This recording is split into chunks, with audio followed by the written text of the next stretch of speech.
সাবধান, কোরবানি দেওয়ার পর এমন 5টি কাজ আছে যা করলে আপনার সব কমে যেতে পারে। আপনি কি অজান্তেই সেই ভুলগুলো করছেন না তো? আসসালামু আলাইকুম রহমতুল্লাহি ওবারাকাতু। কুরবানি শুধু পশু জবাই করার নামই নয়, এটির আল্লাহর সন্তুষ্টি অর্জনের একটি মহান ইবাদত। অনেকেই কুরবানি করার পর কিছু ভুল করে বসেন। আজ আমরা জানব কুরবানি করার পর কোন 5টি কাজ করা উচিত নয়। প্রথমত, কোরবানি গোশত বা এর কোনো অংশ বিক্রি করা যাবে না, কারণ এটি আল্লাহর নামে উৎসর্গ করা হয়েছে। দ্বিতীয়ত, কসাইকে মজুরি হিসেবে গোশত বা চামড়া দেওয়া যাবে না। কসাইকে পারিশ্রমিক আলাদাভাবে পরিশোধ করতে হবে। তৃতীয়ত, গোশত অপচয় করা যাবে না। ইসলাম অপচয়কারীকে পছন্দ করে না, তাই যত্ন সহকারে সংরক্ষণ ও বন্টন করতে হবে।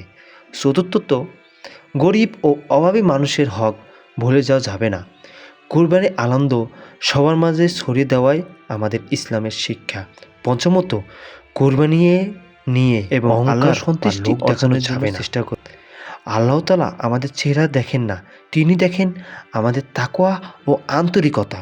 মনে রাখবেন, কুরবানির রক্ত বা গোশত আল্লাহর কাছে কোনোটিই পৌঁছায় না, পৌঁছায় শুধু আপনার তাকওয়া। তাই কুরবানির পর এসব ভুল থেকে বেঁচে থাকুন।